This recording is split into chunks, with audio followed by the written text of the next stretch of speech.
it was cool. I mean, for those few seconds, they did hours of filming.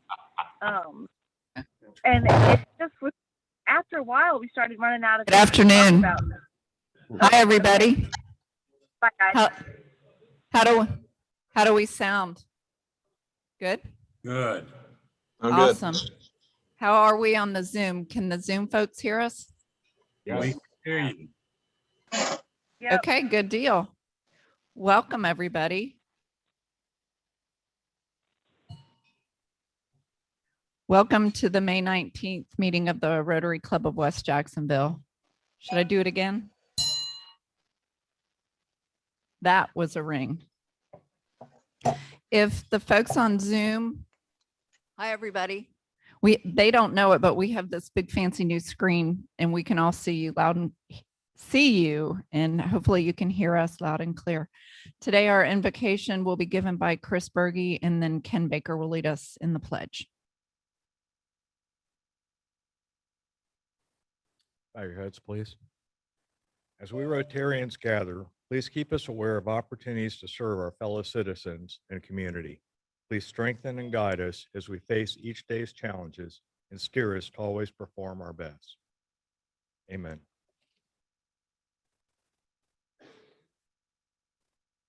After the pledge, if you'll remain standing for a special presentation, please. Raise the flag. I pledge allegiance to the flag of the United States of America and to the republic for which it stands, one nation under God, indivisible, with liberty and justice for all. Thank you both. Thank you both. At the risk of making Patty really mad, I'd like to invite everybody to join me in singing happy birthday to Patty. Today's her birthday. She's hiding back there. Happy birthday to you. Happy birthday to you. Happy birthday, dear Patty. Happy birthday to you.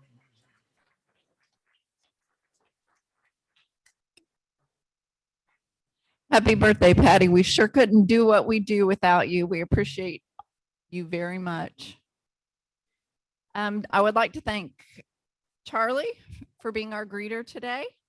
And today we have Ed Lombard with his President's Moment in History.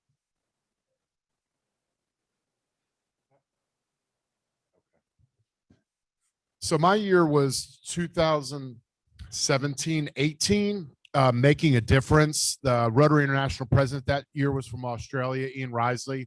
So the biggest thing that we did as with Rotary was plant 1.2 million trees worldwide, because that's how many members at the time Rotary had. We did a lot of good stuff in the community, had some great speakers. Tom McManus, who we just got here a couple weeks ago, motivational guy from the Jaguars, did a lot of good projects with Trinity Rescue Dictionary, a lot of the annual stuff we did, had some great socials, Intuition, Riverside Liquors. But the year was really made just by the members of this club, because I've been to a lot of Rotary clubs around the district, and this is my favorite Rotary club in the world. So just want to thank all the members and looking forward to working with Mary Pat, Ike, everybody else, Dane in the lineup, Sean, who filled in admirably, and just want to say thank you.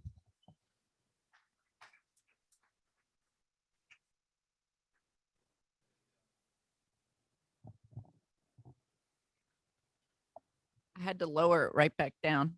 Thank you, Ed. I just wanted to remind everybody for the in-person meetings, which hopefully we'll be having more and more and more. You can go to DACDB and RSVP so that we can plan for everybody's attendance. It's great to see the buffet back in line, so things are getting back to normal for sure.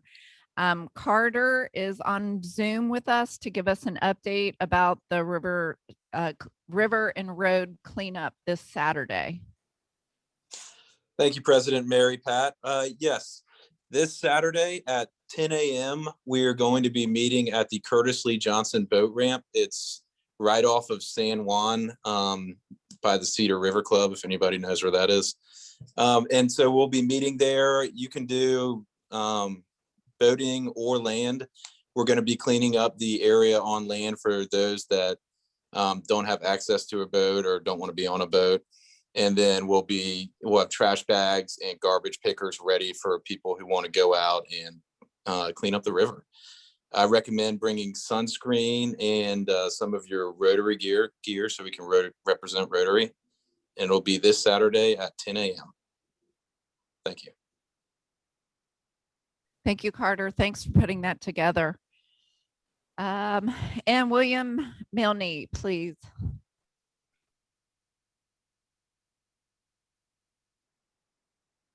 Thank you, President Mary Pat.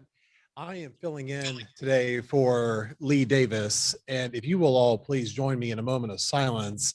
Her mother of 92 years old passed away this morning.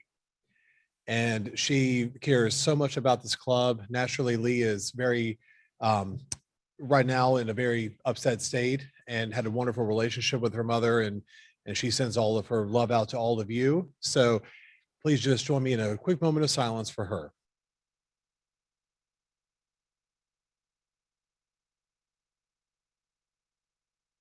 Thank you. I also have the honor of doing the Family of Rotary this week for Lee. Unfortunately, I don't know of many major announcements, but I do know, Patty, happy birthday. We also had another very special birthday this week. My dad, Doug Milne, turned 78 on Monday, May 17th. So, yeah. And just in case I miss anybody, by a show of hands, are there any other birthdays this week? Okay.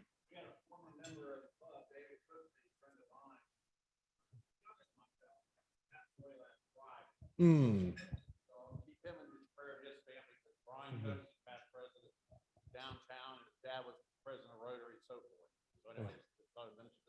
Thank you. Any other news for the good of the group? Yes, please. Alton Yates had something. I don't know if Alton's online or not, but he had something he was trying to get through to Lee Davis, but he didn't tell me what it was. So Okay. I can reach out to him and share it with the club. Okay. Any other announcements for the good of the group? I can give you that information if you're ready. Oh, we're coming through. Okay. Gabriel's sister, his younger sister, is receiving her law degree tomorrow from Temple University in Philadelphia. Wonderful. Great news.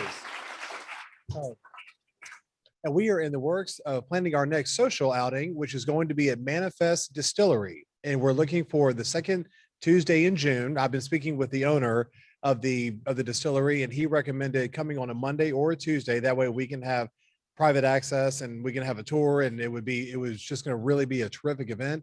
More details to come. So as of now, please save the day for Tuesday, June 8th for a happy hour at Manifest Distillery. Any other announcements, birthdays, anything at all? I just have one more. Okay. My nephew Brooks was born healthy last Thursday morning. So welcome him to the family. Wonderful. Congratulations. Thank you, President Mary Pat. Thank you, William, and congratulations, Philippe. Thank you. He's a new uncle. I also wanted to, Jeff, stand up.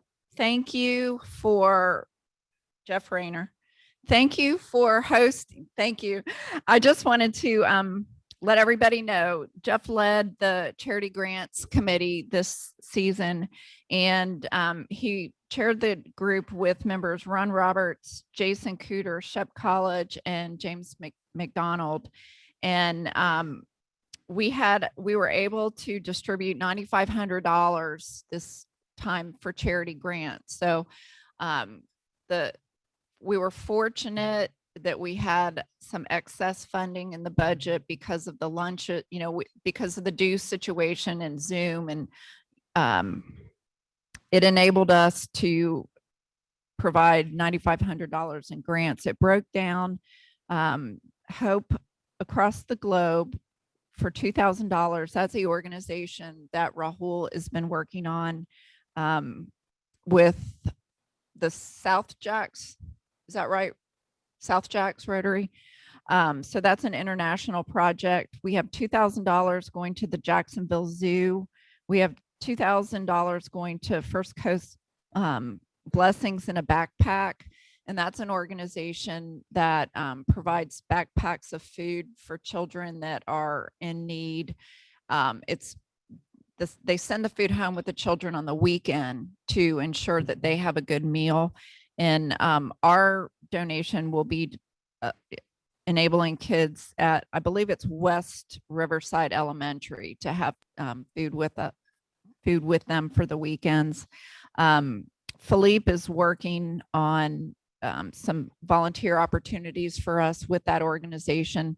So as they open things back up, we'll have opportunities to help them pack backpacks. We also had $1,500 that we donated to community health outreach, $1,000 to Family Promise. And then we're also doing thank you lunches for the teachers at Lee High School and West Riverside Elementary. So thank you for everybody. Thank you for chairing. Thank you for participating in the committee. And thank you all for generously donating to the charity grants. We've talked about the May 1st event at the Boy Scouts. It was wonderfully attended, and I think everybody had a great time and an opportunity to see the Bill Gay Picnic Pavilion, which will be our project over the next couple years. So if you're interested in participating on a committee to start with the planning and the fundraising for that, please let me know. Ike will be carrying the torch forward in the upcoming year. So please reach out to either one of us if you're interested in participating in that. Next week, our meeting will be Zoom only. And June 2nd, we won't be meeting at all because of the Memorial Day holiday. We have June 9th and 16th in person at Timuquana. And then June 30th is the President's Party. Dane, I don't think we have any visitors. Ike, would you like to introduce our program?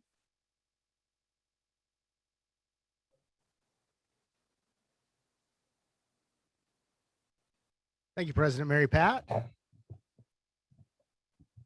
I don't generally read these bios word for word, but Ed's is so interesting. I want to share this with you. Edward M. Booth Jr. has been a member of the Florida Bar for 39 years and is a graduate of Emory University and Florida State University College of Law. Mr. Booth has been a pilot for over 43 years and holds an air transport license. He has over 3,900 hours of flight experience. Mr. Booth has served as chairman of the Florida's Bar's Aviation Law Committee and was the first attorney board certified in the state of Florida in the field of aviation law. Really, pretty impressive. He is the past president of the Lawyers Pilots Bar Association and past president of the Jacksonville chapter of Florida Aviation Historical Society. He is a panel attorney for Aircraft Owners and Pilots Association Legal Services and has been a frequent lecturer on aviation topics and legal seminars. He's a past president of the Jacksonville Historical Society and has been a member of the Rotary Club of South Jacksonville for 34 years and frequently makes up with us here at WestJack. He is married to Bridget Palmer Booth, and they have a son, Palmer, a Georgia Tech mechanical engineer employed by Dassault Falcon Jet in New Jersey. Ladies and gentlemen, Ed Booth.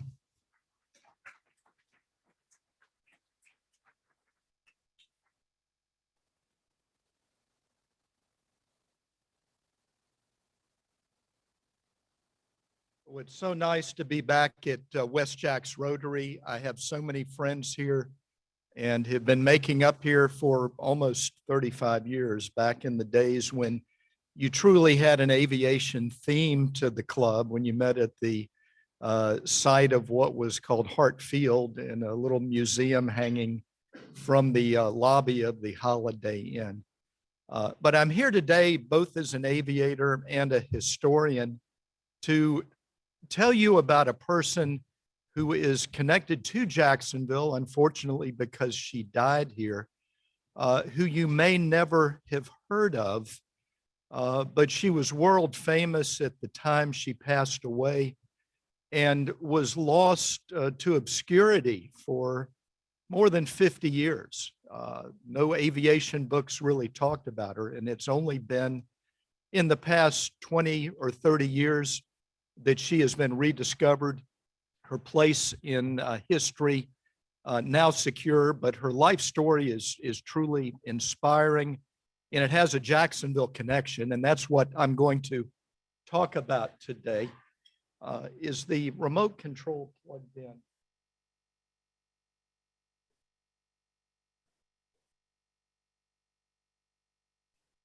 It will be easier if I can make this go back and forth. There, that's me. Okay, I've got it. And I call this presentation Bessie Coleman's Journey to Jacksonville. It's the culmination of 20 years of on and off research I have done related to her place in history and her time here in Jacksonville.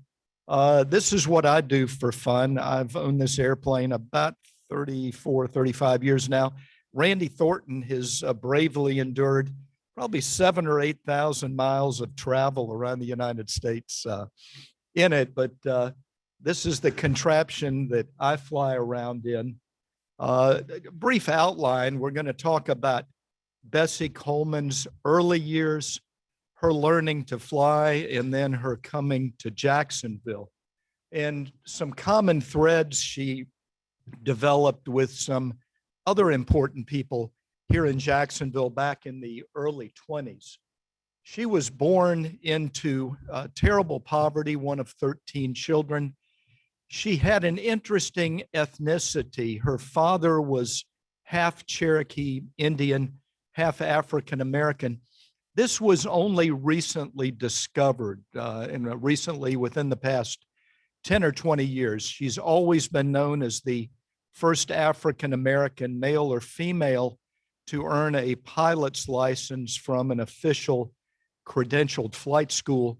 But her ties to the Cherokee Nation were undiscovered, and she now lays claim to the first Native American to hold a pilot certificate. They moved around Texas working as sharecroppers to orient you geographically. This is where she grew up, but in her early 20s, she moved to Chicago, Illinois. This is a historic marker that sits on her birthplace site in Texas that does a fairly concise job of telling her story, and unfortunately ends with her death in Jacksonville 95 years ago on April the 30th of 1926. But she moves to Chicago and finds work as a beautician. That's how she supported herself at many times during her life. She ran a chili parlor, a diner. And when two of her brothers came back from World War I in France, they told her stories of seeing women flying airplanes. And that was a really radical idea. Women were not allowed to fly airplanes in the United States, and the chance of an African-American female learning how to fly was non-existent. But what is inspiring about Bessie Coleman's story is that she found a way around this. And here's what she did. In her early life, she developed a friendship in Chicago with a man named Robert Abbott, a very influential African-American in Chicago, was the owner and publisher of a newspaper known as the Defender. Chicago's version of, let's say, the Florida Star, but it was a very influential person who took a liking to Bessie, and he was instrumental in encouraging her aviation career, and realized early on if she was going to learn to fly, she was going to have to go overseas. And so he assisted her in getting to France.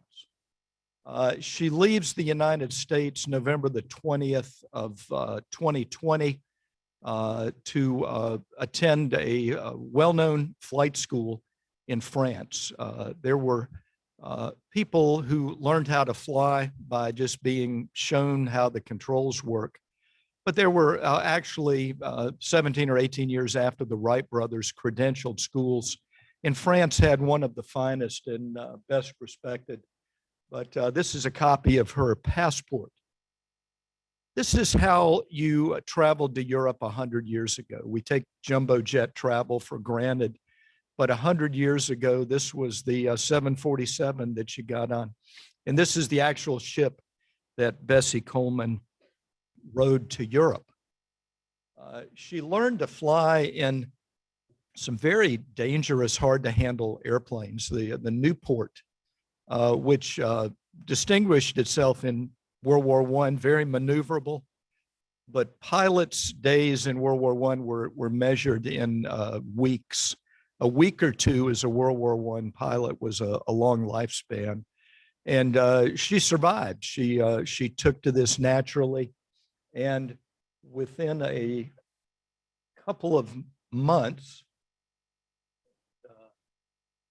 that dinging did something that stopped it from working.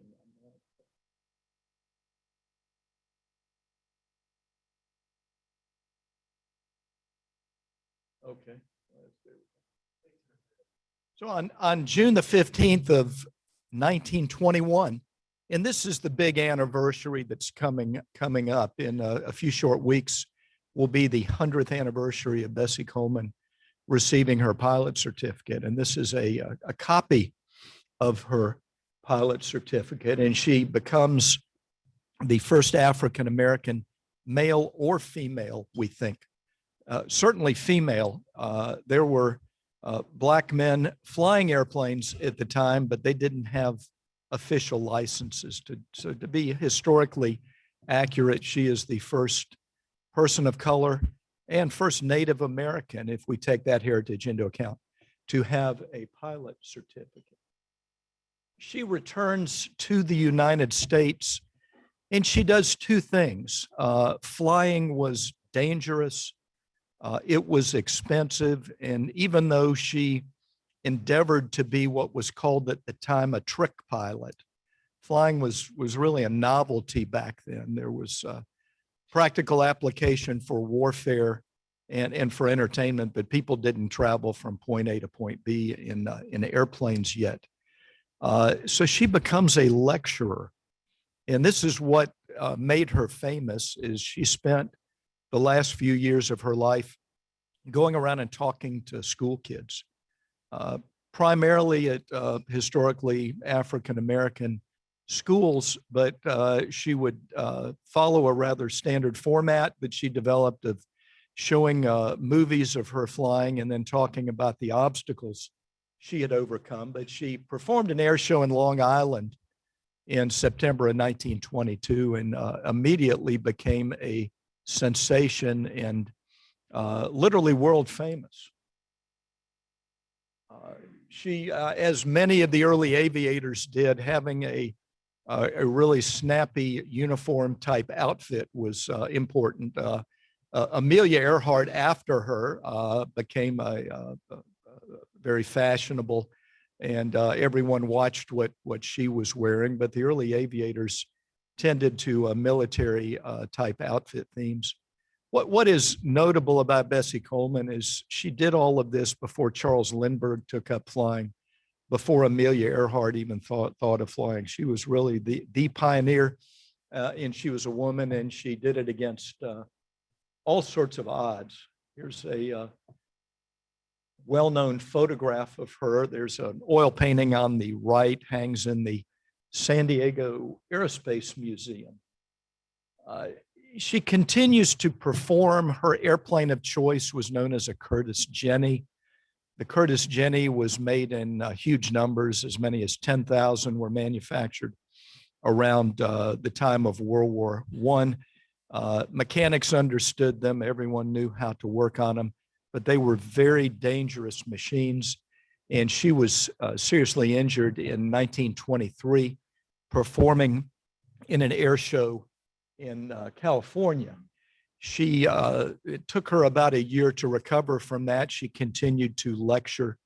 She made a triumphant return to Texas, her home state, in 1925, and then spent on her journey to Jacksonville. She spends Christmas Eve of 1925 in Chicago, plotting her next move. After Christmas Eve, she heads to Atlanta, Augusta, Georgia, and Savannah, Georgia, where she lectures about aviation, and she's working her way eventually to Florida. A local individual she encountered or reached out to was Richard Norman, a well-known at the time movie producer. This is back during the silent movie era. We didn't have talking pictures. And she thought Mr. Norman might like to make a movie about her life. Mr. Norman's studio exists to this day on Arlington Road.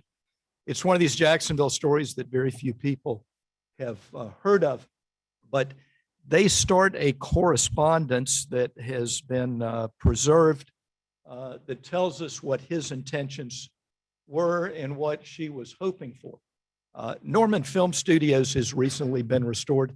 Patty told me a fascinating story that you took dance lessons there as a child, but it is the only surviving silent film studio in the world, and it's on Arlington Road. It has been restored through the efforts of a number of people, notably Rita Reagan, Harry Reagan's wife. A use for it is yet to materialize, and for historic buildings to thrive, they need to be put to some purpose. But this was Mr. Norman's domain, and Bessie Coleman wanted him to make a movie of her life. And this is the text of some of their correspondence. And what I find interesting is she knows she's famous. If you try to get inside her head, right here she says, I'm the most known woman alive other than jazz singers. That was her comment. She knew that the jazz singers were more popular, but she was right behind them. And she throws out the proposal to Mr. Norman. He writes her back and expresses interest and says that this is a great idea. And if you read between the lines, what he is saying is, who's going to pay for this? It's a great idea, but who's going to come up with the money?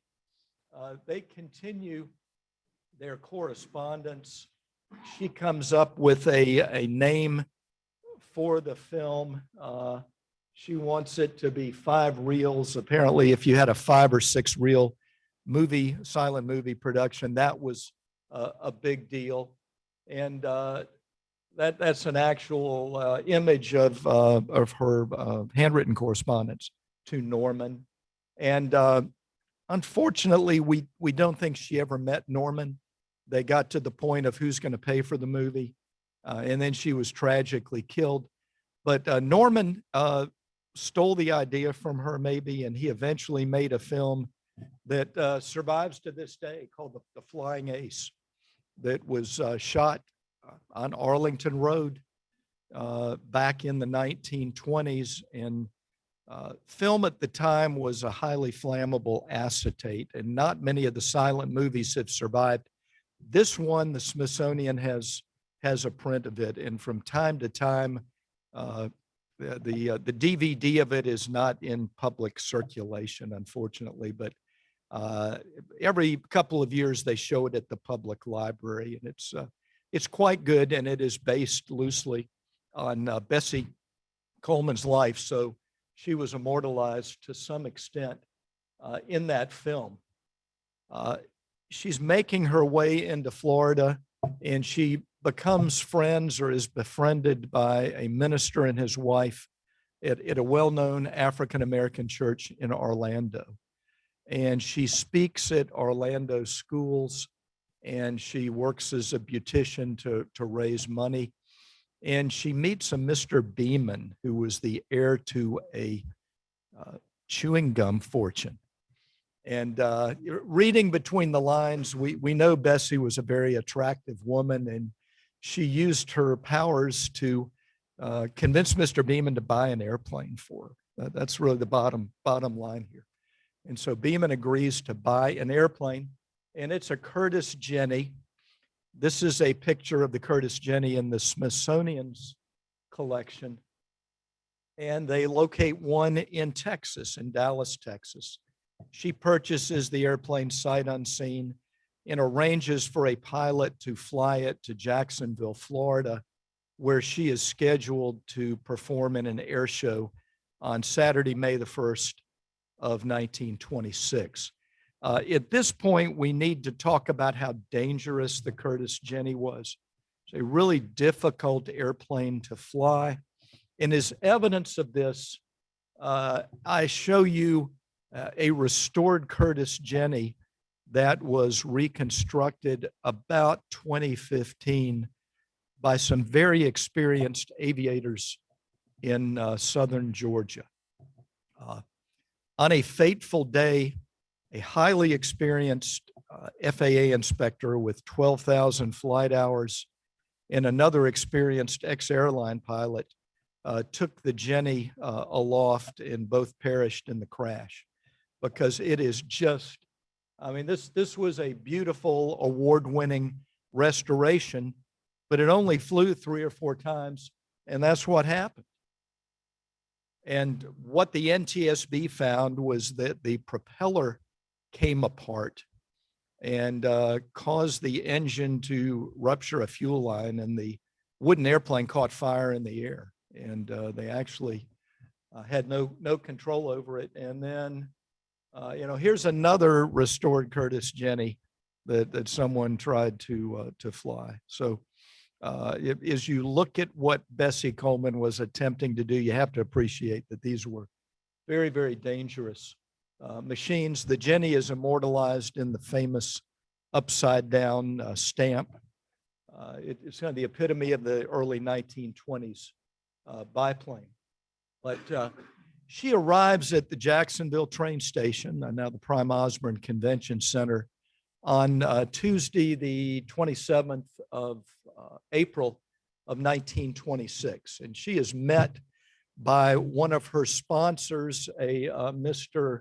John Thomas Besh. Has anyone ever heard of Mr. Besh? He's a Jacksonville resident of some note, and he has some really famous children who are still alive. But Besh was her tour guide for the weekend, and she was to go around and speak at local schools and then perform an air show on May the 1st of 1926. I said John Besh has some famous children. Dr. Winetta Cole was the president of Spelman College in Atlanta, and was later the director of the Smithsonian Institution's Museum of African American Art.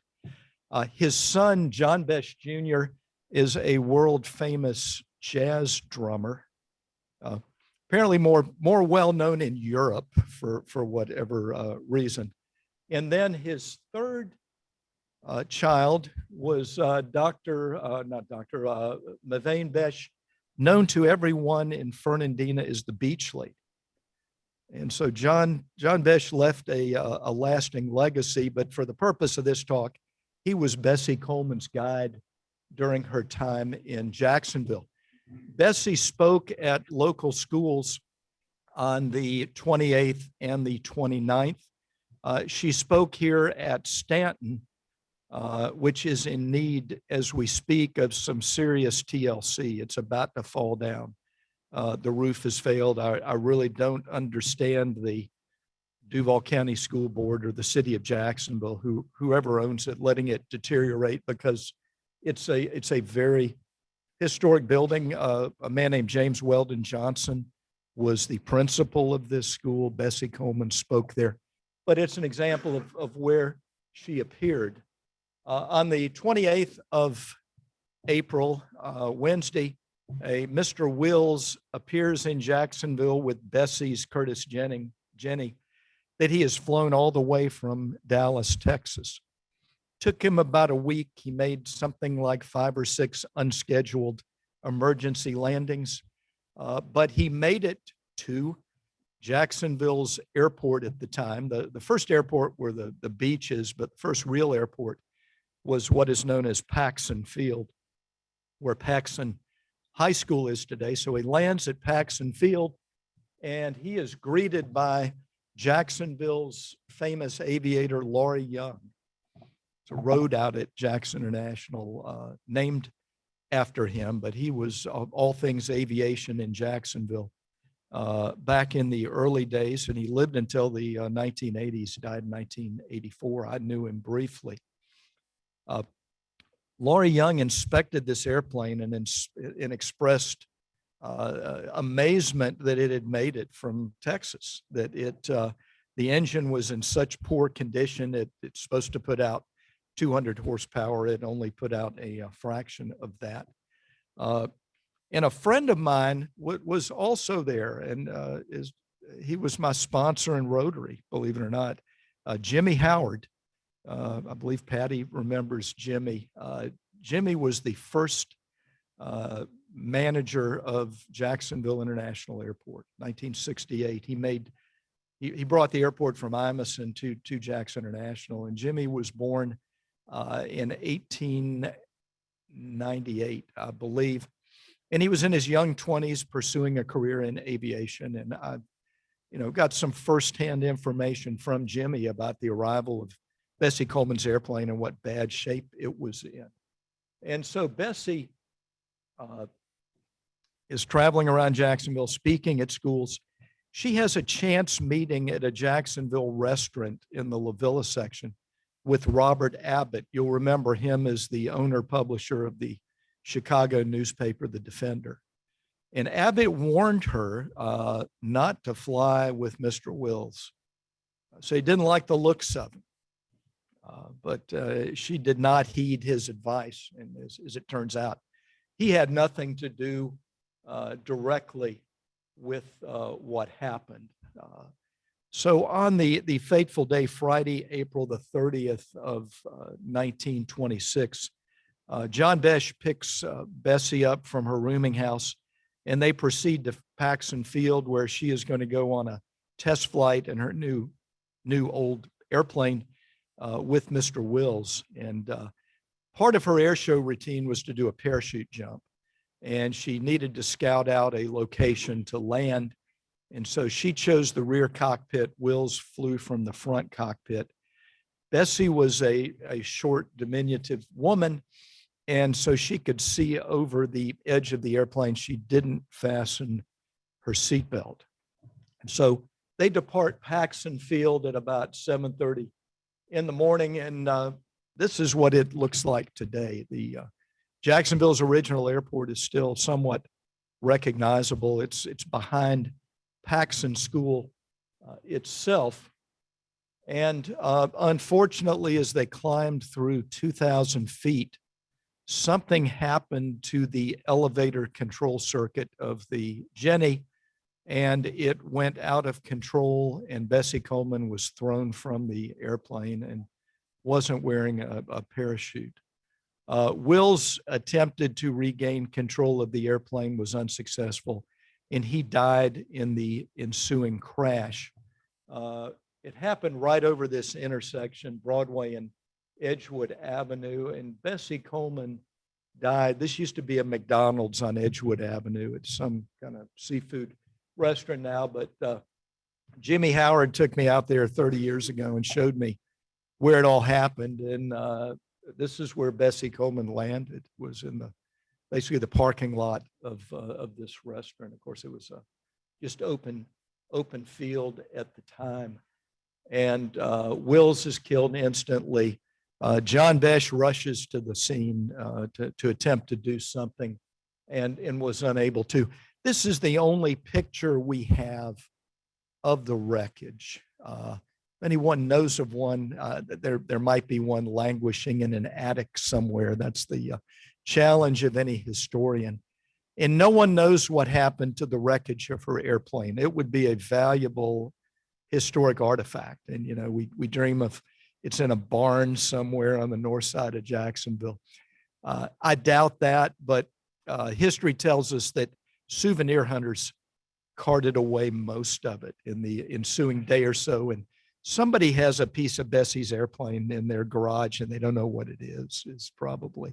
But this was the tragic end. There was no FAA, there was no National Transportation Safety Board, and Laurie Young became the accident investigator. And Laurie Young quickly determined what had happened. And what happened to Bessie Coleman's airplane is someone had left a wrench inside the tail cone of the airplane and it jammed the controls. And tools left behind in airplanes continues to be a constant problem. I know every couple of years I find something and I go see my mechanic and you looking for this? It's, they usually leave it under the seat, but there can be some damage done. The Navy has lost airplanes from time to time because of that. And newer versions of the Jenny had covers over the control gears that would have prevented this. This is something Laurie Young noted. And tool control becomes very important in the later days of aviation. A serious maintenance operation, when you go to work on an airplane, you check out a toolbox and the airplane doesn't fly until all the tools are accounted for. But there were a lot of conspiracy theories at the time that Wills was trying to murder Bessie, and he wasn't planning on killing himself and it was just an accident.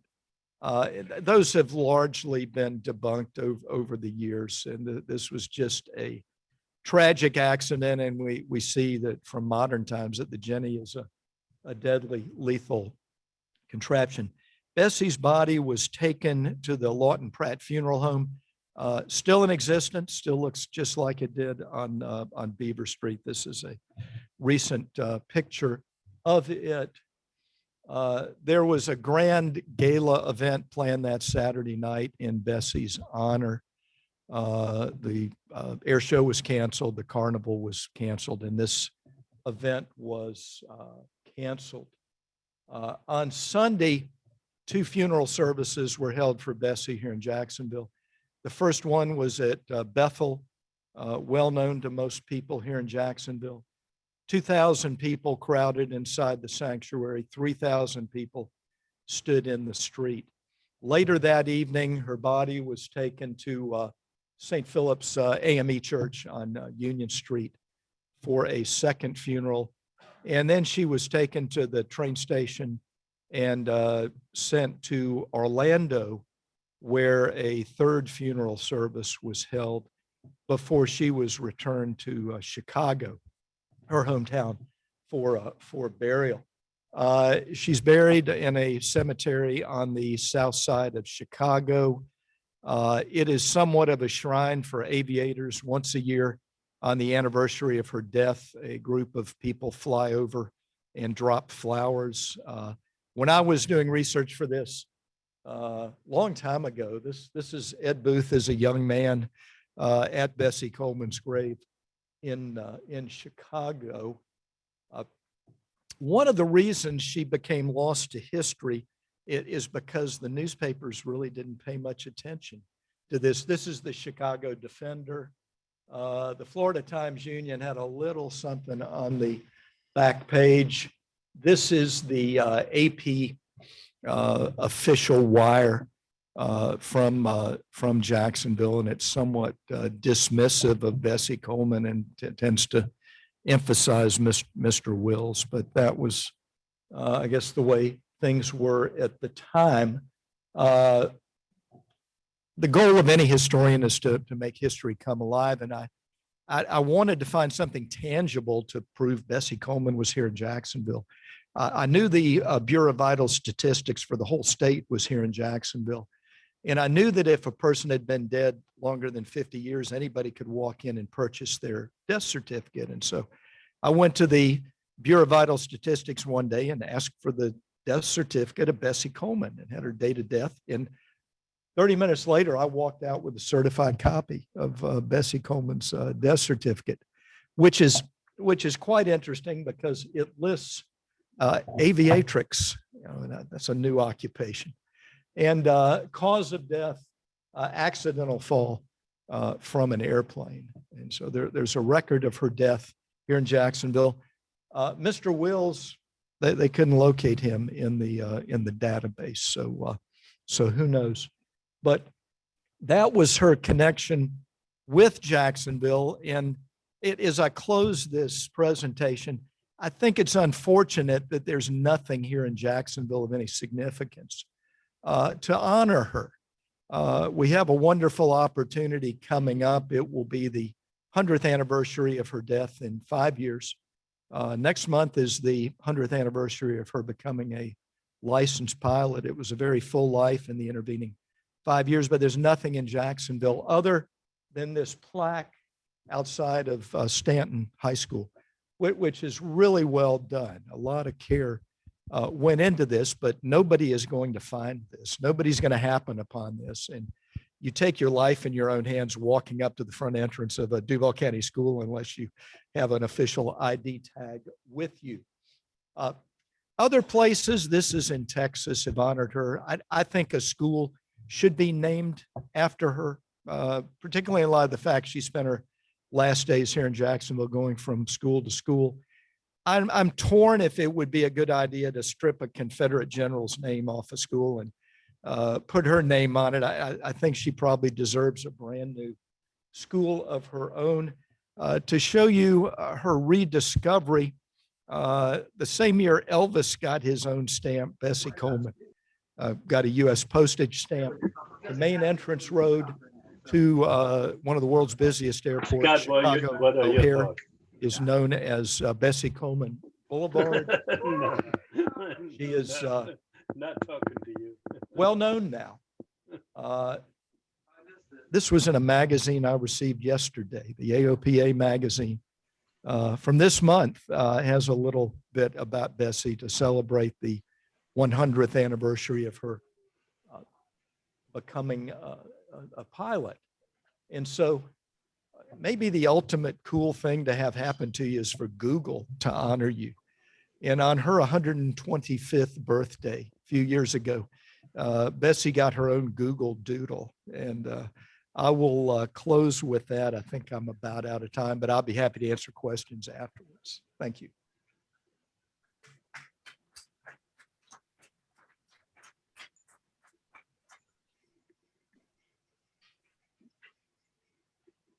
I'm not sure how we're doing on time. What? 1:30? Okay. Oh, so afterwards then. That was fascinating. Thank you for being with us today. Absolutely fascinating. Just a reminder, next week we'll be on Zoom. Doug Benefield and Joe Springer will be telling us how they got where they're at. And if you'll not forget to RSVP on DAC DB for future meetings. And today, Doug will lead us in the 4-way test.